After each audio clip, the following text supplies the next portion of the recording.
weird.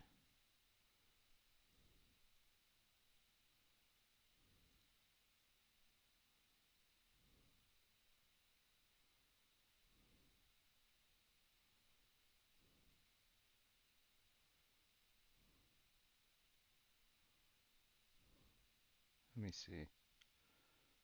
Blah, blah, blah, blah.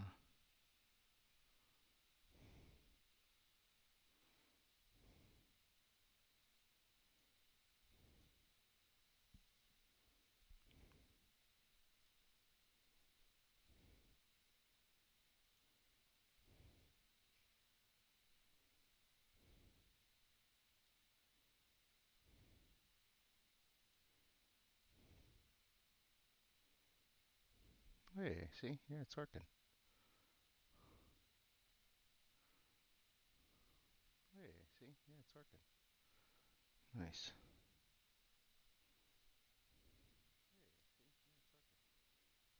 Yeah, it's working. Nice.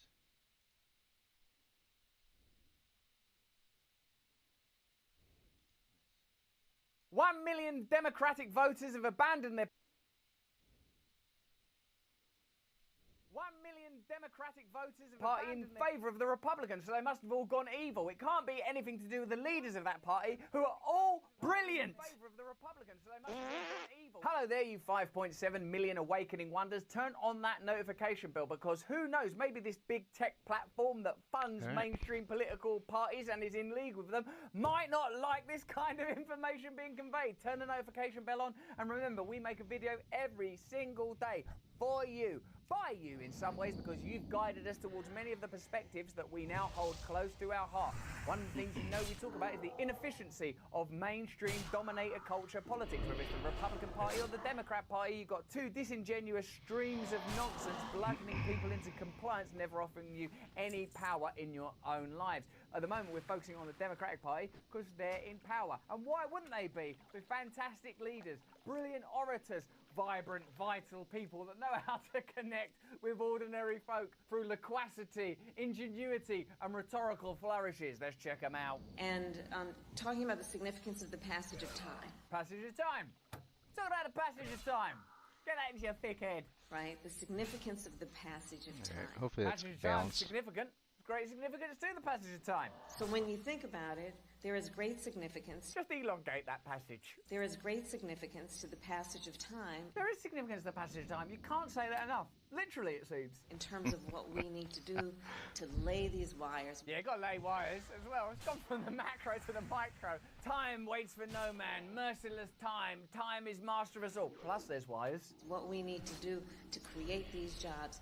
And there is such great significance to the passage of time. It's been a while since you mentioned the passage of time. I'm beginning to think you don't care about the passage of time as much as I do. Yeah, we're laying wires. Sure, that's something to do with the internet. Wires have got to be laid. But let's get back to the passage of time. To the passage of time, when we think about a day. That's a type of time passage, but it's one what's 24 hours. That's how big the passage is. A day in the life of our children. Yeah, children. It's been a while since you mentioned those guys. Ah, the children. Of our children. Are there any around here? Can we get Nancy Pelosi to elbow one out of frame? Pelosi tried to shove her young daughter. Look at her sort of, at the end of it, just sort of nodding.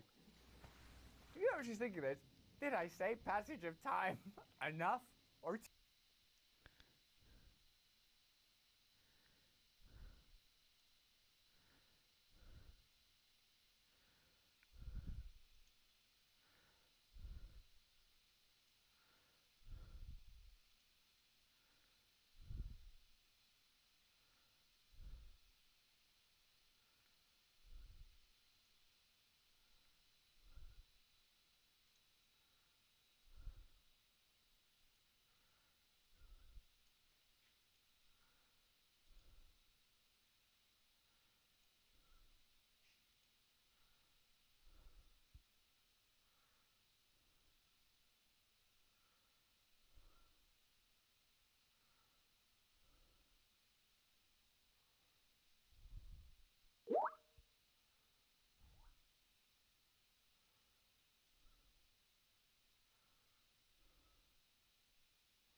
Keeps grabbing the wrong thing.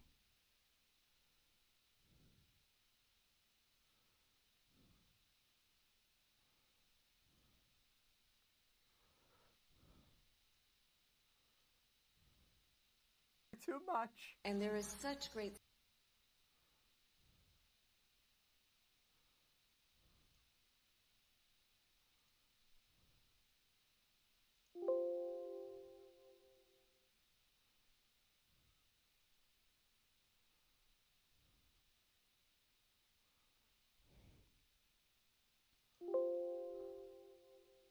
Yeah, I'm gonna remove it.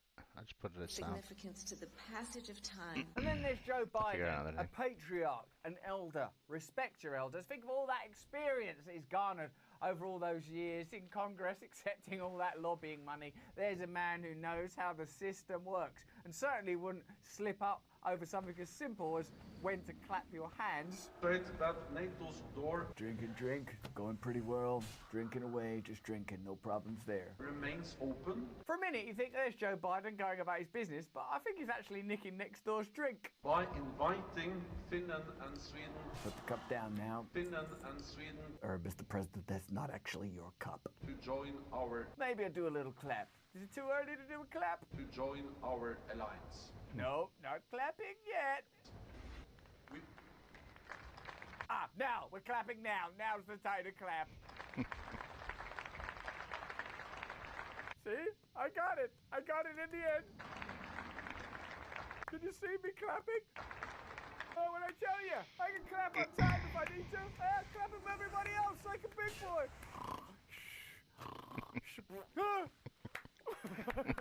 join our alliance. Join the alliance, you say? How am I supposed to make a passage of time out of this? Finland and Sweden He was still quite pleased with himself for the water drinking.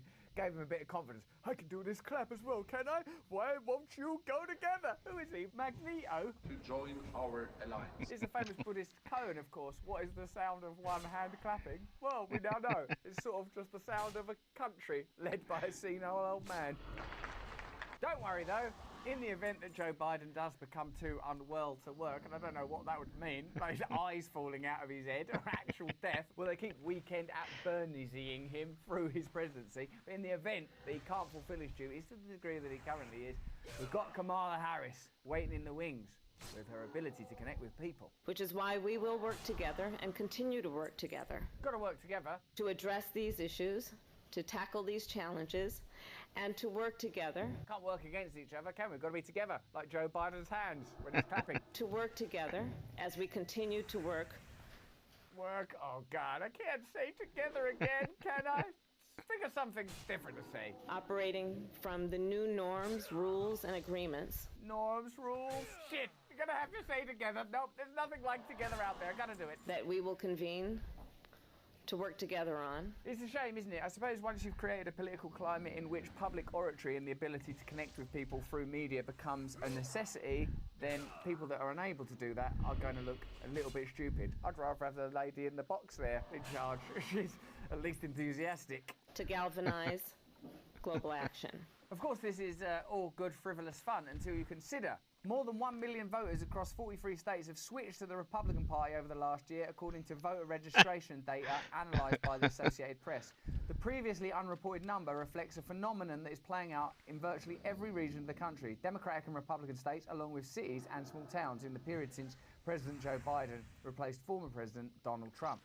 While party switching is not uncommon, the data shows a definite reversal from the period while Trump was in office, when Democrats enjoyed a slight edge in the number of party switchers nationwide. But over the last year, roughly 2/3 of the 1.7 million voters who changed their party affiliation shifted to the Republican Party. Who went the other way? Who's been watching this stuff and thinking, I like this guy. I like the guy that's trying to make sculptures out of air.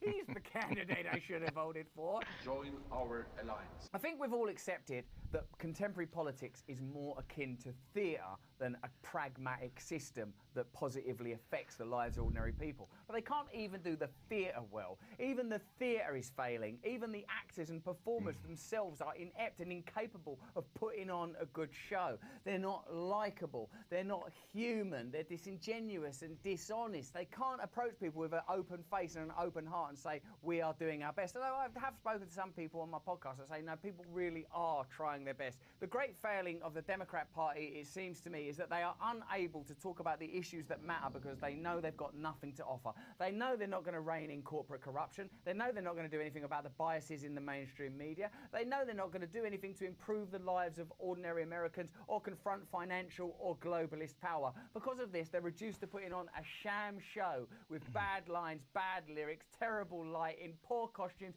and dreadful staging, and a lead actor that looks like he might not make it to the end of the show. And just for clarity, I've got no affiliation with the Republican Party. I don't think the Republican Party are the solution to your problems in your life. I think what's required is a top-to-bottom review of the way that American political life is conducted. People leaving the Democratic Party is a good thing. Joining the Republican Party, I'm not so sure that that's going to improve anybody's lives at all.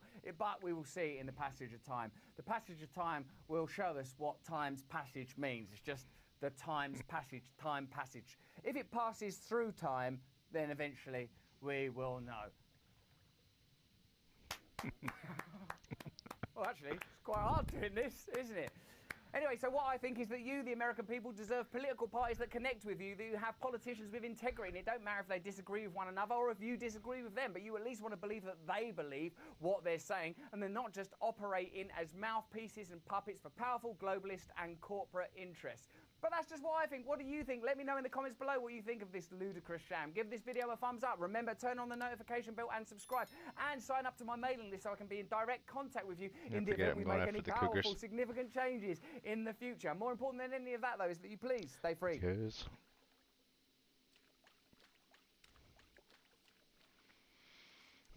There's quests here I should link up with.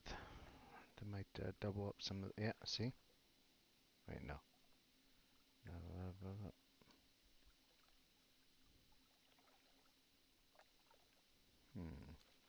Yeah, whatever.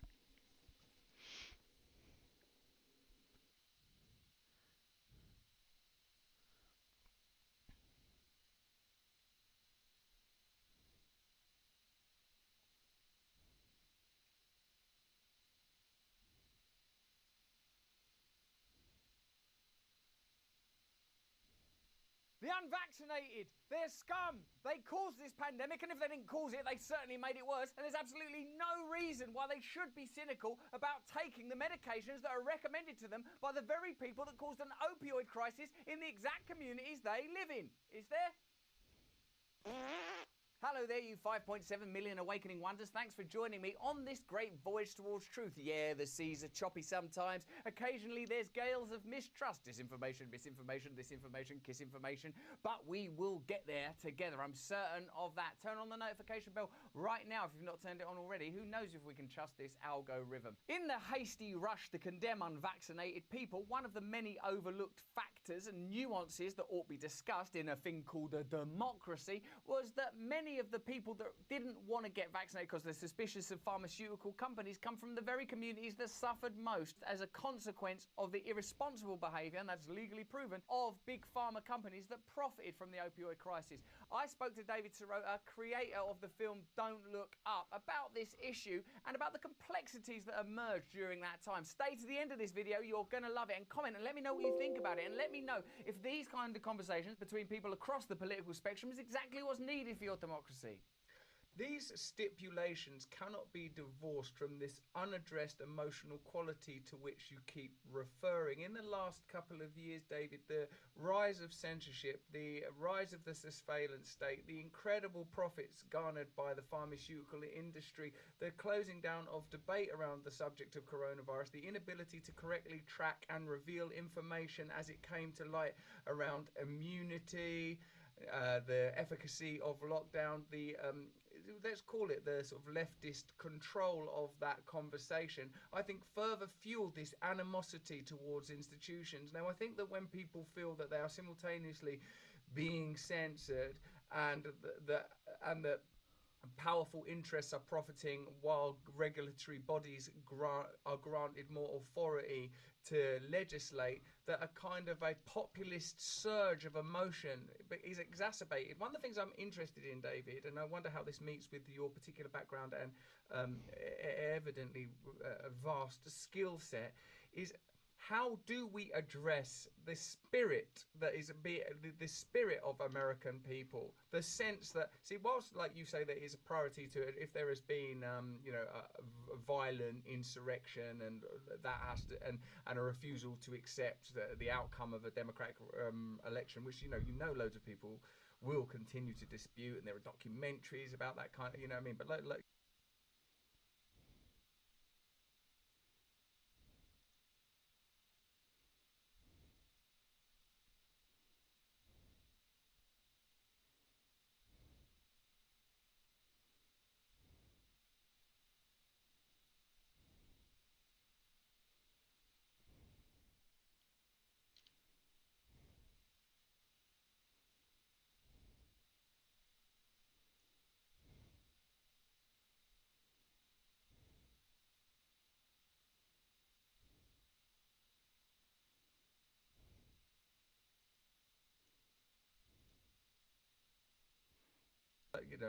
it's not really something I'm interested in, because me, plainly, I don't think Donald Trump is the solution to the problems of ordinary Agreed. American people. Joe Biden, he ain't the solution to the problems of ordinary. Agreed. So in a sense, we can dismiss all of that and start moving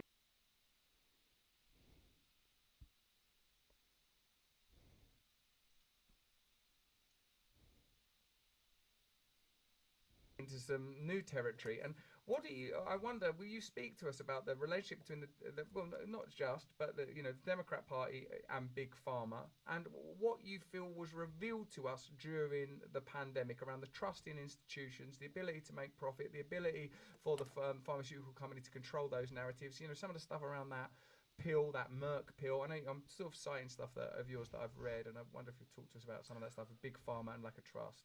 Look, the Democratic Party's relationship with Big Pharma is a huge problem. And I want to be clear, both parties' relationship to Big Pharma is a huge problem.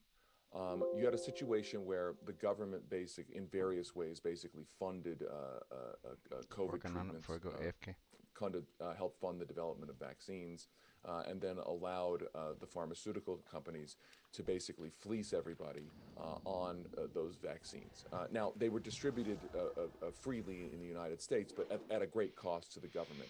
I think they should have been distributed freely to people who wanted them. But the point is that the pharmaceutical industry made quite a set of profits, despite the fact that the federal government was on the development side putting money in. In other words, the return on the investment was sort of the ripoff here, and that's been going on a long time.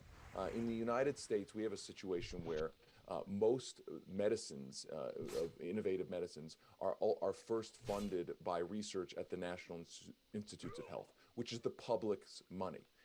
And in the mid-1990s, a regulation was taken off the books under the Clinton administration, which said that when the pharmaceutical companies get the government's taxpayer-funded research and development, they have to return the favor to the public by offering the final drugs at a quote-unquote fair and reasonable price. Seems like a fair idea. If we, the public, invest the money in the development of drugs, the return on our investment is we don't get fleeced.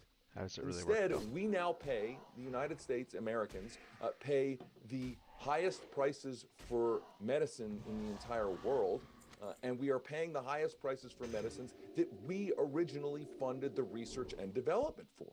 So that is rigged into the political system. And the Democratic Party and the Republican Party, that has been a bipartisan initiative for all the way back since the mid-1990s. The Democrats have promised to allow Medicare to negotiate lower prices for prescription drugs. They have continued for I think it's 15, 20 years to make that promise and not deliver on it.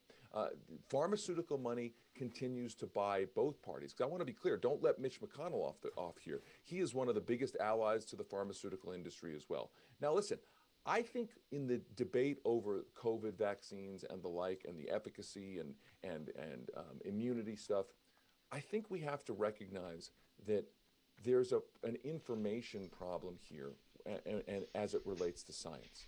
something like a pandemic, and I come from a family, my dad is a doctor, my brother's a doctor, my brother, he, in the hospital seeing all this happen in real time. My father-in-law is a doctor. I got a lot of physicians and doctors, medical people, right? Good people working with patients, right? They don't have a political agenda.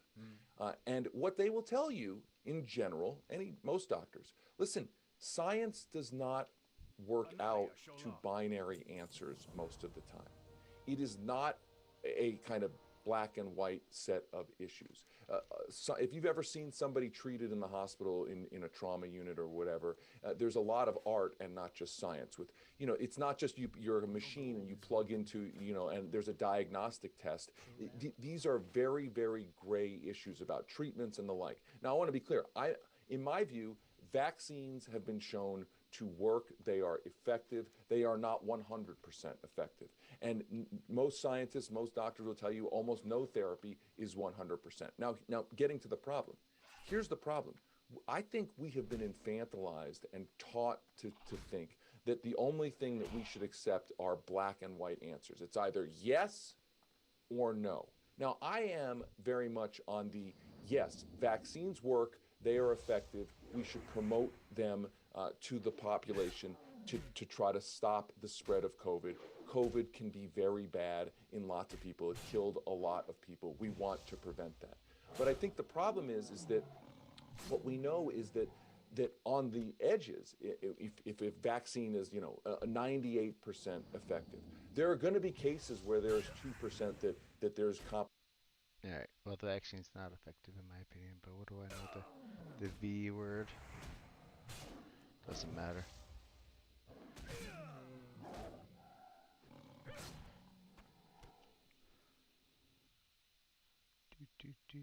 Do.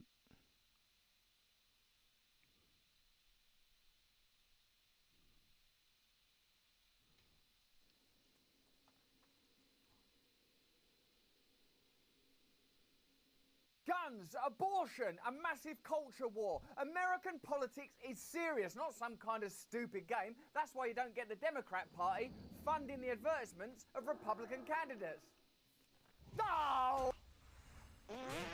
Hello there, you 5.7 million awakening wonders. Thanks for joining us on this voyage towards truth with all of its complexity, all of its nuance, and a tirade of disinformation, misinformation, sisinformation, kissinformation, disinformation, everywhere, trying to prevent us from awakening. Well, we won't stand for it, will we? Of course we bloody well won't. If you ain't turned on the notification bell yet, turn on the notification bell now. We make videos every single day, and it's vitally important that you watch every last one of them, in case the algorithm's like some sly, slippery, binary serpent trying to direct you away from truth and channel you off into the streams of the main, is who I'm talking about, those guys. Hey, listen, we've got some lovely stories for you today.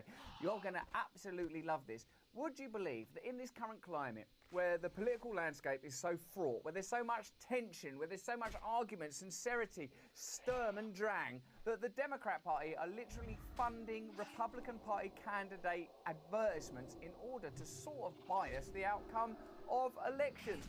If politics is anything at all, it must be sincere. Look at the sincere stances taken at the podium, the sincere advertisements and campaigns, the tears. Oh, it's for the children, it's for the children. But actually, like how you and me think it's like some sort of game and they're on the sly and they're just taking the donor money and they don't care. It don't matter who you vote for. The system will ultimately maintain its momentum. You'll never be able to intervene in situations where the interests of the powerful would be affected. Well, that's basically true. Because look, here's more evidence of just absolutely stupid skullduggery. As the midterm primary season rolls along, voters may have noticed a strange phenomenon of political advertising. Democrats paying for ads supporting Republican candidates. Shouldn't be happening, should it? Like, imagine if you're donating to the Democrat Party because you believe in them. You believe in their legislation around identity politics or their regulations around climate change or just deep-held principles around equality. I don't know what the party stand for anymore. I've stopped following it in that kind of way. Imagine, though, that you believed in that stuff. You weren't awakened from that illusion. You were donating money to them. And you found out, what'd you do with that money I give you? Oh, see this Republican candidate? Yeah, I hate him. I hate him. Well, see this advert? Oh, I hate it. You fucking paid for it, mate. In multiple states, including Colorado and Illinois, Democrats have been attempting to boost far-right Republicans under the assumption they would be easier to beat in a general election. So, on one hand, they tell you that Republicans are far-right and you have to watch out for this rise of the far-right. Then they cherry-pick far-right candidates and emphasise and amplify their arguments. So just so you know, in case you are like a libertarian, right-wing type person, and, you know, all respect to you if you are. You're entitled to be whoever you want. I welcome you with my heart open. I'm not into the Republican Party. I'm not into far-right politics. I believe in you as an individual. I believe in communities. I believe in localism. I believe in checking corporate power, breaking down state power, and enabling ordinary people from all backgrounds to run their own communities according to their creeds, their identities, their religions, however they want to run their communities. That's where my I stand identity, on my this religion thing. is But far one of right. the great tropes of contemporary politics is that the Republican Party is getting more right-wing, and perhaps it is, I don't know, or more racist, I don't know, I'm not sure. It wasn't racist but one before thing either. we can now tell you is that the Party that Democrat freed the Party are slaves paying isn't for racist. adverts for far-right Republicans in order to bias the perception of the Republican Party and in order to win elections. And you know why they've got to do stuff like that, don't you? Because they can't say, well, if we get in, what we're going to do is we're going to make your life better by controlling corporate interests, by bringing down drug prices, by stopping Congress people owning stocks and shares in companies that they regulate. We'll stop lobbying. We'll look into dirty money in politics. We're not going to do any of that. So what we'll do instead is we'll create some sort of daft, lunatic Republican candidate, some straw man or woman to stand against, and then hopefully we'll beat them. In 2012, Democrat Claire McCaskill's re-election campaign spent $1.7 million on an advertising blitz during the GOP primary to highlight the conservative credentials of candidate Todd Akin. It was more money than Akin's campaign has spent through the entire primary. The Democrats spent more money advertising a Republican candidate than that candidate did themselves. If you want to see an example of how these parties are enmeshed and ultimately in support of the same self-sustaining systems, well then look at this example where Claire McCaskill, a Democrat candidate's campaign money, was spent on a Republican candidate. You can't get a more literal example than that. There were 3 viable candidates and Todd Akin was kind of the weirdest one, McCaskill said. I knew he might say some weird things if he were nominated, and he had less money, so we took a poll and figured out what Republican voters would really like about him. That's not what you should be spending your time doing, should you? She should be going, right, we've got to make things better for vulnerable people, we've got to make sure small businesses thrive, lower class people, middle class people, ordinary Americans from all backgrounds should be having opportunities to pursue the principles enshrined in our Constitution. Yeah, we could do all that. This Akin, though, he's a weird motherfucker.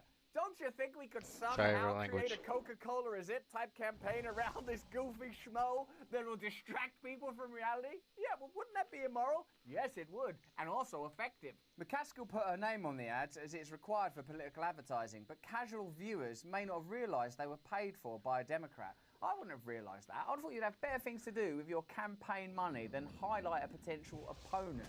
I also think that the entire ideology of politics is exposed by this story. It shows you that it is a game about pursuing power. But think about this, it doesn't even make sense to try and cosplay. I just want to help ordinary people, I just want to help them live better lives, that's why I want to become a politician. Therefore, this nutcase Todd Akin, let's highlight him using Democrat campaign funding, highlight him to a position of prominence, then we can beat him. So much of strategy and skullduggery and downright stupidness. That couldn't exist in a cohesive and legitimate system, could it? You'd go, well, don't do that. Can you not think of, I don't know, Abraham Lincoln or George Washington or Thomas Jefferson? 80 years ago, we created a bogus campaign to distract people from the fact that we're inept and don't have any original ideas. For most of the primary season, Akin had been behind in the polls, but he surged in the last 2 weeks of the campaign as McCaskill's ads aired across Missouri. He ended up winning the primary, then losing handily to McCaskill in the general election. As a strategic thing, it's sort of quite clever, isn't it? Why don't we fund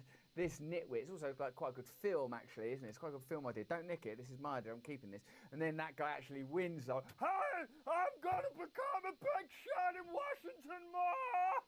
And then he sort of becomes president. Has that already happened? Fast forward a decade, and some Democrats are hoping to replicate that strategy by boosting GOP candidates who say that Donald Trump won the 2020 presidential election. I know some of you guys think that as well, don't you, you saucy little sods? In Pennsylvania, Democratic gubernatorial nominee Josh Shapiro spent hundreds of thousands of dollars on TV ads attacking GOP primary candidate Doug Mastriano. While the ads were negative, they deliberately gave a large platform to issues that resonate with many conservative voters, including skepticism about the legitimacy of the 2020 election, a kind of reverse psychology that Mastriano himself welcomed. I'm going to have to send him a thank you card, Mastriano later told a local news outlet after seeing the ads. Mastriano went on to win the Republican nomination for governor in May. Sending a thank you card, that's the least corrupt thing that's happening in all this. That's just common courtesy. It's funded your entire campaign. In California, a political action committee affiliated with the Democratic House Speaker Nancy Pelosi paid for ads explicitly promoting conservative GOP candidate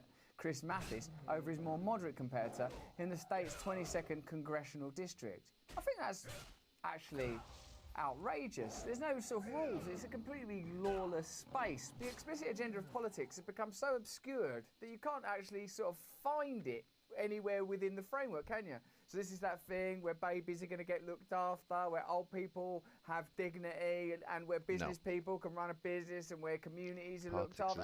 How can you see that when it's like people going, oh, I'm going to send you a thank you card, and people funding people because they think they look like crackpots? It's crazy. And no wonder people doubt the legitimacy of the 2020 election, because they know that corruption is rife. They know that their vote is sort of meaningless, and whether they're right or not about the kind of machinations of electoral fraud, they're certainly right about the spirit of the problem. It's corrupt. In recent weeks, a progressive super PAC in Colorado began running ads highlighting the conservatism of State Representative Ron Hanks, a Tom Hanks ripoff. Hi, I'm Ron Hanks, and this is my movie, Large. Life is like a box of candies. That's what my old mama used to say anyhow. Did you see my movie, Cast Offshore, where I was friends with a basketball called Reebok?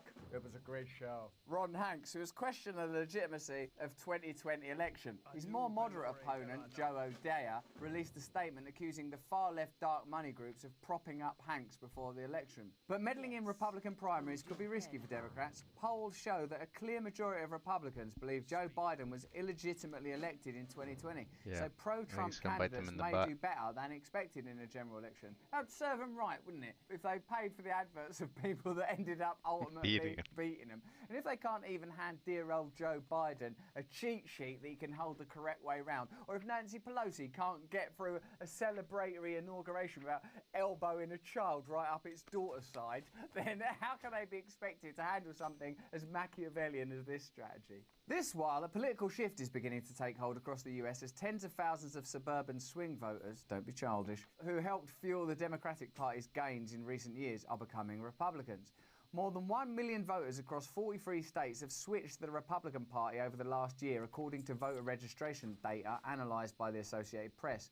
The previously unreported number reflects a phenomenon that is playing out in virtually every region of the country, Democratic and Republican states, along with cities and small towns, in the period since President Joe Biden replaced former President Donald Trump. Hardly surprising, is it, when the Democratic Party aren't fulfilling any of their campaign promises and are literally funding the campaigns of their opponents. Trump won the 2016 presidential election in a shocking victory few people predicted. What was not often acknowledged in Trump's heated race against Democrat Hillary Clinton, however, was how her campaign fueled his rise to power. Right, so they sort of learned it there. They thought they could beat him. Everything we're doing to support Hillary Clinton is putting Donald Trump in office. So what if we support Donald Trump? Then maybe that'll put Hillary Clinton in office. And then we'll be living in a better world for everyone. In its self-described Pied Piper strategy, Pied Piper led children to their deaths. He's not a great guy, and he's not a great role model. The Clinton campaign proposed intentionally cultivating extreme right-wing presidential candidates, hoping to turn them into the new mainstream of the Republican Party in order to try and increase Clinton's chance of winning. That went well. The Clinton campaign and Democratic National Committee called for using far-right candidates as a cudgel to move the more established candidates further to the right. Rather than just saying, like, let's actually become legit, actual public servants and run campaigns and when in administration, run a country, based on principles that have been enshrined in our Constitution that most people broadly agree with. Let's just take one example. 83% of people want pharmaceutical prices regulated so Americans pay a reasonable price for the drugs they probably don't even bloody well need in the first place, that they've been advertised to death with. They can't even do that. Clinton's camp insisted that Trump and other extremists should be elevated to leaders of the pack, and media outlets should be told to take them seriously. The strategy backfired royally. As examples of these Pied Piper candidates, the memo named Donald Trump, as well as Senator Ted Cruz and Ben Carson. No wonder the Clinton campaign had to try to create an affiliation with Russian agents and Russian secret services. It was their bloody fault that Trump... Firstly, it's their fault because the Democrat Party is ineffectual and doesn't deliver on promises, and Obama betrayed ordinary working people by signing those deals with Wall Street after the financial crash. Then during the campaign, they were funding and telling the media to highlight Trump. Oh shit, this has gone terribly wrong. Watch the language. Trump's going to be president. Do you know whose fault this is? Russia! Other messages published by the whistleblowing organisation show how while the Clinton camp was facilitating the rise of Trump, it was systematically undermining the campaign of Senator Bernie Sanders, Clinton's left-wing opponent. This guy Sanders, we gotta fuck him up. This guy Trump, let's elevate him. Then I'll be president of the whole United States of America. Be free of any threats from the left. We'll have to do things to serve ordinary people. Free from Donald Trump. Wait, what's going on? Oh, shit! Leaked emails from the Democratic National Committee show that the organisation, which is supposed to be bound in impartiality, sabotaged Sanders' insurgent presidential campaign, which had mobilised millions of people and inspired a massive grassroots movement. Instead of harnessing that, instead of saying, hey, wait a minute, look at that. This guy, he's inspiring ordinary Americans. I've not seen a political movement like this. What should we do? What, could we harness it? Could we use that to create a new kind of politics that serves ordinary American people, to make the banks accountable, bring down big business, have a reliable mainstream media? And here's the guy to do it. Ron Hanks! Okay, so there you have it. Politics in America, perhaps across the world, is a game that's about sustaining systemic power and serving donors, big business, big media, globalist corporations, and ignoring the will and even the needs of ordinary people. A story like this, although some aspects of it might be quite frivolous and even humorous, and some aspects of it might even make a kind of strategic sense. It sort of shows, if you ask me, the strategic disingenuity at the heart of this system, a system that has lost its connection, its function, the function of the system. It's like a car forgetting it's supposed to be driven, or an apple forgetting it's supposed to be eaten, although apples don't know they're supposed to be eaten, and apples trying to sustain a cycle of life. That's a bad example. But this is a constructed system that's supposed to be at your service, and the fact that it's become some ridiculous game is the perfect metaphor that lets you know where American politics stands right now. But that's just what I think. Let me know what you think. That's so much more important than what I think. Let me know in the comments below what you think of this story. How do you feel about these kind of candidates? How do you feel about these kind of tactics? What do you think about those Clintons? You love them, right? Give this video a thumbs up if you liked it. If you enjoyed this video, have a look at either of these. Sign up to my mailing list right now, because who knows what the algorithm's next move will be. Sign up to that mailing list so I can stay in direct contact with you, tell you about what I do every single week, live Zoom calls, live events, fantastic stuff, going deeper on these subjects, and new plans for our movement. More important than any of that though, please stay free. Screen. In case you're wondering. Because I don't talk too much. I could be talking to myself.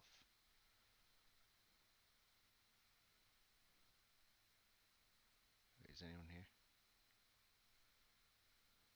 No. See? No one's in chat, so I can play whatever I want. I can dislodge that.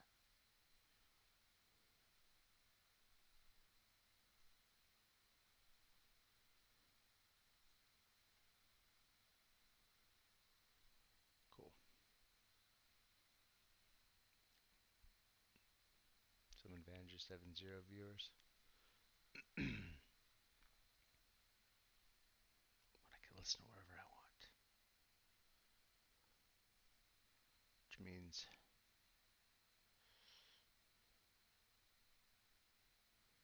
listen to wherever I want.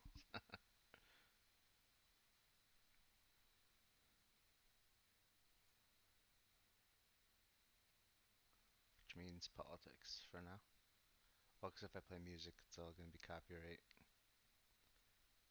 Boom. Hey gang, it's me, Dr. Steve, and today we're going to analyze a panic rant by MSNBC's ultra-leftist Joy Reid on how conservatives are taking over the country. So make sure to like, comment, and subscribe, and let's dive right in. He does on YouTube too, but All of this as more than 100 million women, and queer folks with uteruses too, woke up to yet another day in America, basically as state property in the more than 20 fully or partially Republican-controlled states that the Supreme Court's conservative majority unleashed to literally take physical control of half the population.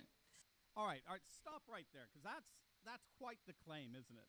These red states have now taken, quote, physical control of half the population. Now, you'll notice immediately the sloppy thinking on Reed's part there. yeah, that doesn't matter. Why It's just propaganda. 50%? What happened to all those queer folks with uteruses? Right. If we add them into the mix, that would be clearly more than half the population. Not really, though. So Reed's not even 20 seconds into this rant, and she's already stumbled into transphobia. But you'll notice, too, that she asserted twice this leftist meme that women in red states are basically state property. And at no point has Reed actually defined or explained what she means by this assertion. And that tells me that we're dealing with an unthinking talking point. Reed is spewing pure resentment without an ounce of thought behind it. It's there to simply provoke leftist outrage and nothing more. And that's because a moment's reflection will reveal that such an assertion is utterly absurd. Statistically, 98% of all pregnancies are voluntary.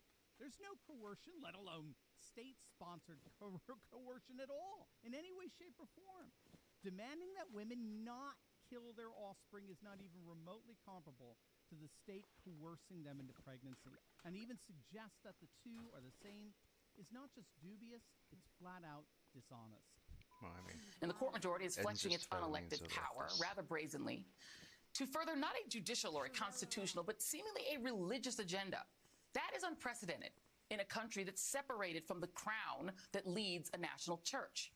Now, again, this is just flat out dishonest. Setting aside Reed's total confusion on the relation between church and state in the First Amendment, if Reed spent merely 5 minutes perusing Alito's write-up of the reasoning behind the court's decision, she would find that it was a model of constitutional jurisprudence. There's not so much as a hint of any religiously specific reasoning. The argument Alito gave was very simple. The explicit right to an abortion appears nowhere in the Constitution, and when the 14th Amendment, the very amendment the Roe decision was based on back in 1973, when that amendment was originally passed in 1868, abortion was considered a crime throughout the nation and therefore cannot be seen as a right intended by the amendment's authors. We will persevere. Therefore, absent constitutional authority, the issue, by definition of our federal system of government, must be decided on a state-by-state basis in accordance with the consent of the government. If that's Christian fundamentalism, sign me up. Hey, gang, I know you've all been waiting for the info on my movie premiere next weekend on July 16th, so you ready for this? I've rented an IMAX theater, which means I've got 100 more tickets available for you to come to the premiere. VIP meet and greet will start at 6 p.m. And the movie will start around 7:15. You don't want to miss this amazing night with me and Senator Doug Mastriano live and in person at the Penn Cinema IMAX in Lidditz, Pennsylvania. This is your absolute last chance to get in if you haven't bought tickets yet. Now, remember, the last time we sold out of tickets in a day, so these are going to go fast. So hurry, click on that link below right now and get your tickets. And I cannot wait to see you next Saturday night at the Penn Cinema IMAX in Lidditz, Pennsylvania. And it's not just them. Their party, the Republican Party, spent the past few days asserting that little girls, 10-year-old little girls who have been raped should bear the children of their rapists. This is an actual 10-year-old girl from Ohio who had been raped by a relative and who had to be taken to Indiana to terminate a pregnancy, which was the result of the abuse. Indiana has not shut abortion rights down yet. It is still a free state for now. Now, this is perhaps the most common tactic among radical pro-abortionists like Joy Reid, who mentally moves so effortlessly between voluntary pregnancies, which statistically account for 98% of pregnancies, to involuntary pregnancies, which account for no more than 2%. Now, again, a moment's reflection shows that this argument is fallacious. forced pregnancies are categorically different than voluntary pregnancies, and we can easily show that. For the sake of argument, I will join you, Joy Reid, in condemning any and all bans that don't make exceptions for forced pregnancies. No problem. I will join you in advocating for total reproductive freedom when it comes to all forced pregnancies. So then, will you join me in calling for the banning of abortion when it comes to the other 98%? America's 10-year-olds are also at the mercy of mass shooters when they walk into their fourth grade classrooms, because this court has decreed that guns have more rights than children or women. Whoa. There's that transphobia again, Joy. I mean, what the heck? Remember, it's women and queer folk with uteruses. Those are your words. And again, I'm baffled that anyone could take this argument seriously. If women were to have the same rights as guns, as dictated, for example, by the Democrat state of New York, then they would need state permission to leave their homes. Men would need permits to bring their wives outside. Women could be bought and sold. They wouldn't even be allowed to go to school, since schools would be, quote, women-free zones. In Florida today, college professors are required to submit to the government their political leanings so that Supreme Chairman Ron DeSantis can declare himself satisfied that there are enough right-thinking men and women on staff. Teachers who are gay or lesbian or bi have been forced back into the closet for fear of violating the Don't Say Gay law. Corporations are on notice that they had better not speak up in opposition to the governor, or else. Trans people are under brazen attack, with DeSantis floating the idea of ordering child protective services to investigate parents who take kids to drag queen story time.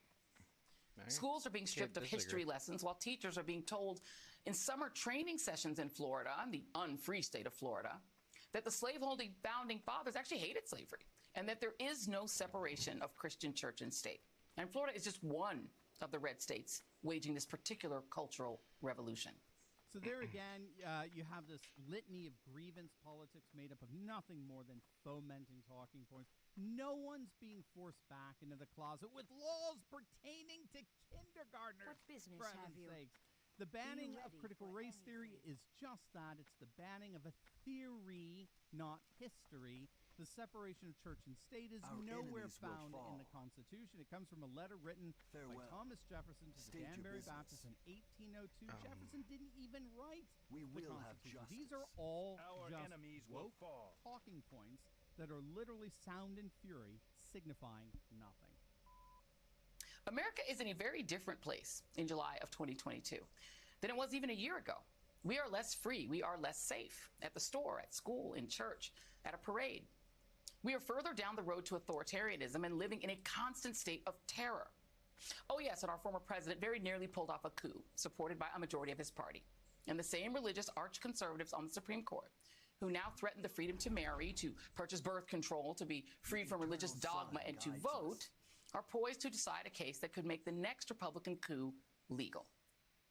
Once again, Joy Reid is peddling falsehoods rather than facts. What Clarence just read Thomas this stuff. said about revisiting contraception and same-sex marriage and the like is that those rights need to be rooted not in the 14th Amendment, as they were in their previous decisions, but rather in either the 9th Amendment or what's called the Privilege and Immunities Clause in Article 4, Section 2 of the Constitution. He emphatically did not say that we would have to revisit contraception and same-sex marriage in terms of possibly overturning them. In fact, Alito's summary ruling said nearly a dozen times that this decision to overturn Roe does not impact any other right, period. What Clarence Thomas wants to do, ironically, is ground those other rights like contraception and same-sex marriage in more stable constitutional reasoning. But then again, that's why we call MSDNC And now for the really bad news.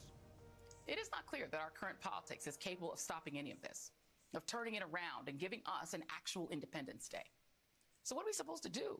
Well, there you go. As you can see, according to leftists like Joy Reid, conservatives are absolutely crushing woke leftism in the vast majority of states in our nation. There's absolutely nothing in the end that they can do about it other than push their false, fledgling, and failed talking points. Well, that's going to do it for us, gang. Make sure to like, comment, and subscribe. And check out my latest Dr. video Steve where Turley I demolish MSNBC's Mika Brzezinski's embarrassing rant against the Ultra MAGA movement. You're going to absolutely love it. So make sure to click on that link, and I will see you over there. God bless.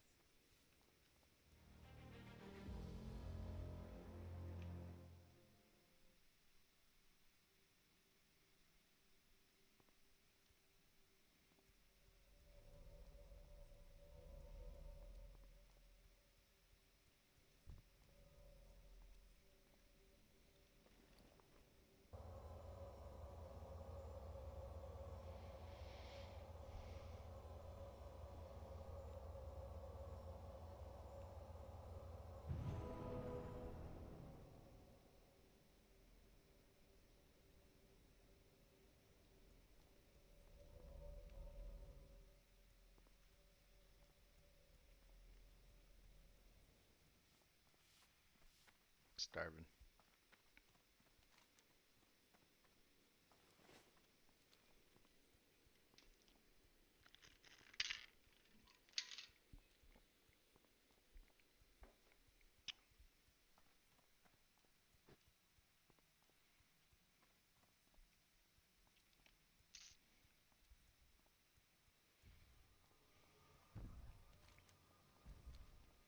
I'm not really gonna bother with level 70 stuff.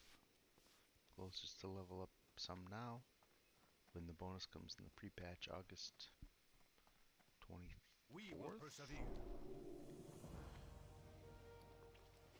Get myself leveled completely then.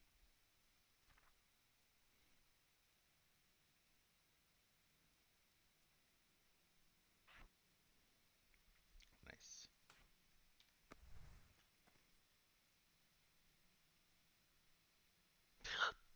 Where's this dude?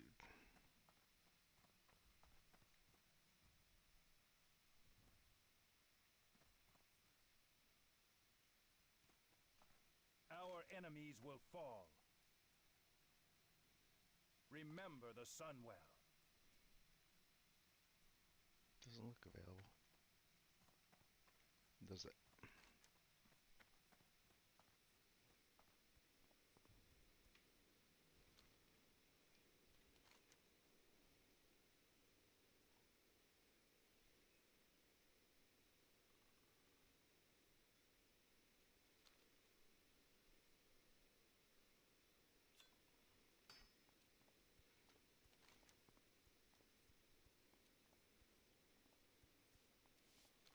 Yeah, I don't know if I'm gonna do that one. I'm not gonna bother with the cooking on this character or any professions because it's like omega time consuming.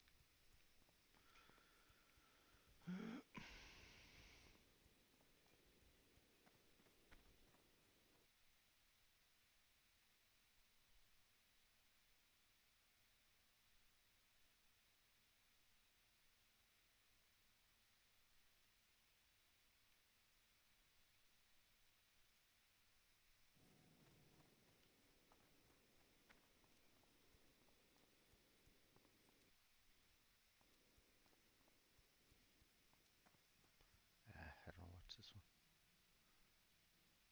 Listen to that one. Bing, bing, bing. Watched all the Turleys. So the sticks, hicks, and hammers.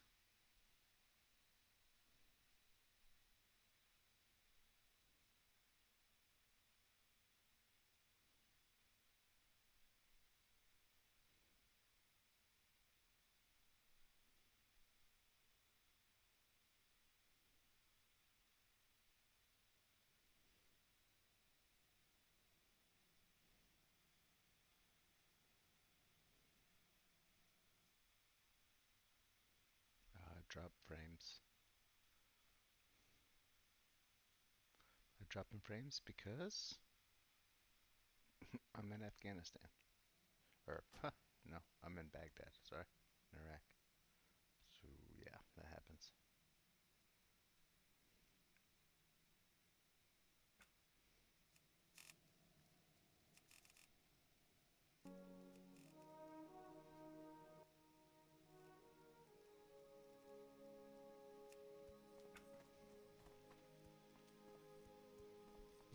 A little bit of sound now.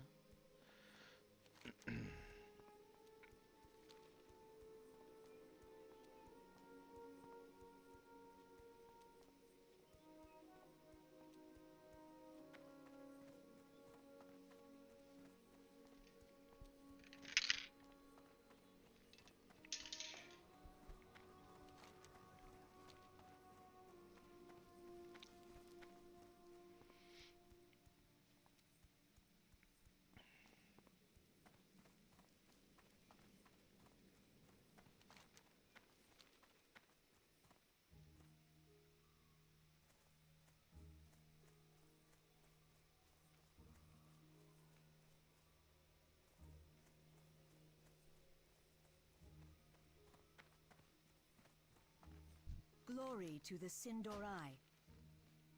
Keep your wits about. Bathroom break.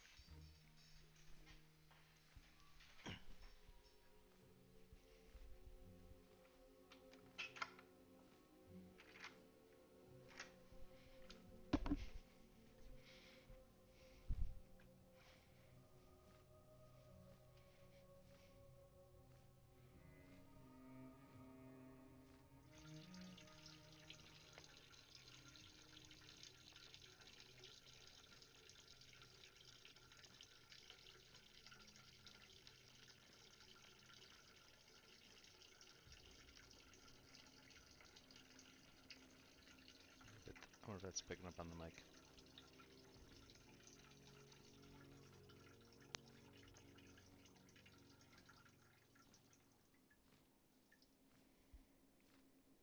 It'd be hilarious if it was. Well, you know, I'm not BSing you.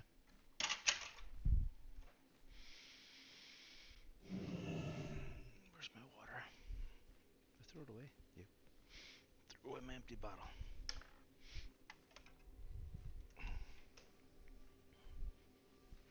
You don't throw away empty bottles over here. Refill them.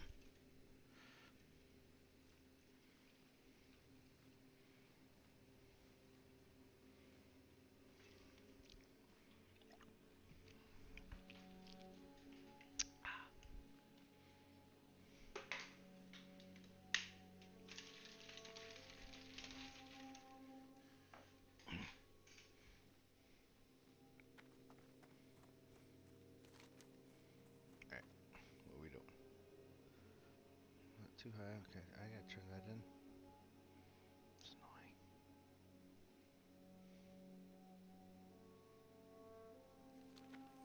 Do what you gotta do though. Should just kill stuff over here and come back to it instead of making it run, but oh well. Two.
Boring.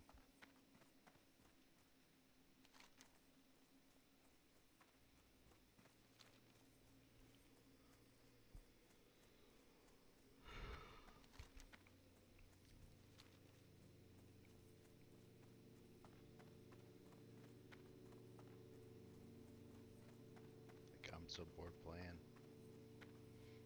I'm about to go off and take a nap.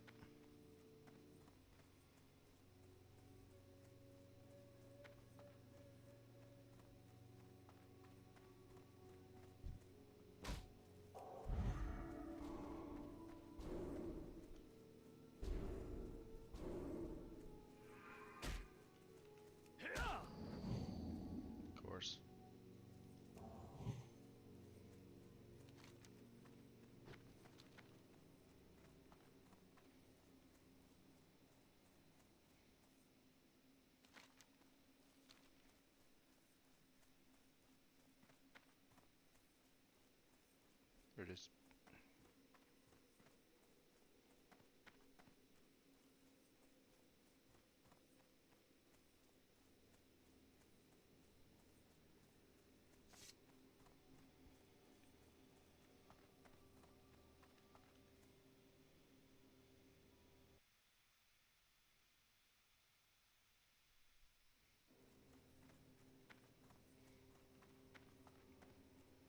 Well, all these streams are just sort of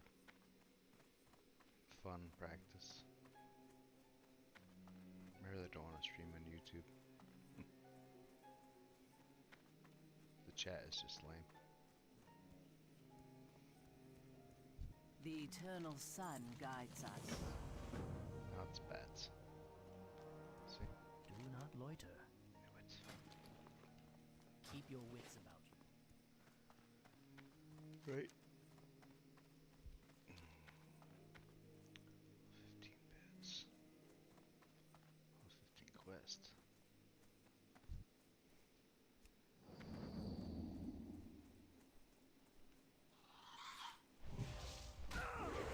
Because they're in the same area.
Mistake.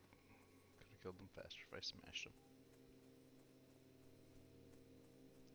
So now it's smash.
That's annoying.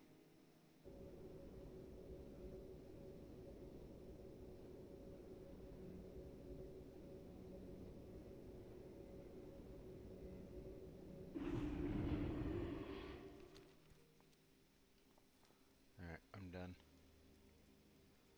See y'all later. I'm logging. Take a nap, I think, before chow.